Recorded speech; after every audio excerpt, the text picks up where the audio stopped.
Hi everybody, it's Bobby here. I just want to give you a little bit of feedback here as I'm grading your Lesson 1 discussion boards.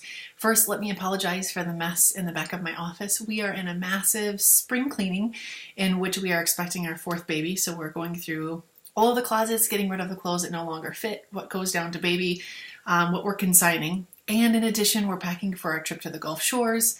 So what does everybody do with their stuff? They throw it in my office. So I'm a neat freak and it bothers me. So I need to explain my mess. Moving forward, it also is good for you to see that I don't have all my stuff together all the time either. So with that being said, let me give you some feedback here on our discussion board so that you can move forward this week in Lesson 2 and be really successful. I posted an example at the beginning of Lesson 1, what your post should look like, what they should sound like, and what citing of sources should look like. Several of you have done an outstanding job with that. Your prompts were answered in detail, they were broken down by concepts, and you cited sources. Many of you struggled with this. Your discussion boards are really the only chance we have to engage as a class. They should be detailed, they should be in depth, they should be paragraphs for each of the concepts. They shouldn't just be your opinion. It should be you seeking outside resources, understanding them, and then saying, this is why I believe what I'm saying I believe. Here is how we apply the concepts, and this is what it means to me. So ideally, your discussion board posts really should take a lot of time.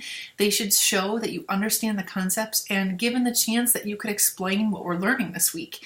That's what I'm looking for. It's not just a willy-nilly couple of sentences. Same thing in response to your peers. More than, I agree, good job, great post. It should look like, wow, I liked what you said here. This is what it means to me. This is how I would apply it. And have you ever thought about this? Here's a source you may want to read that really talks about the concepts you've included. That's what I'm looking for. So several of you lost points for a couple of reasons. Not citing sources, not being detailed, not adding depth, not responding to your peers well, or being late. Remember, your initial post is due Tuesday at midnight. Responses are due by Saturday. This really helps that our environment is fostering discussion. So by posting by Tuesday, it gives everybody several days to respond. It also gives you a chance to continue to learn and go through the material. So I just wanted to take some time to give you guys some feedback so that you could move forward and be successful in Lesson 2. There's a grading rubric that I also included in your feedback, and anytime you lose points or have all the points, you should know why you got the grade that you got. If any of this is confusing, please feel free to text me or call me or email me, and we can chat about your grade. You can always seek out tutoring services too. The two tutors that work in human services are previous students of mine. They're great students and they kind of understand conceptually what's expected on the discussion boards. So definitely reach out to them as well.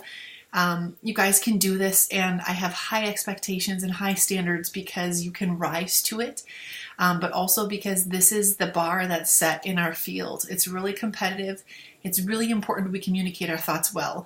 Oftentimes, the only tools that we have are our words and the way in which we speak, the way in which we write, and the way we communicate.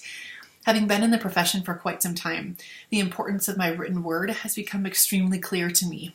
Oftentimes, the only way I can plead for my clients and their case is by a court report I've submitted on their behalf, by a psychosocial assessment that I've written. And if my words cannot properly express their need, the likelihood of them receiving the services, the outcome that they need so they can be okay, is lessened. My words also reflect my professionalism, my intelligence, and my character. So please, please be sure that you're using your words wisely and you're using them to illustrate the beauty of this field. So I hope you have a great week. I hope this feedback is helpful to you, and I look forward to reading more of your thoughts.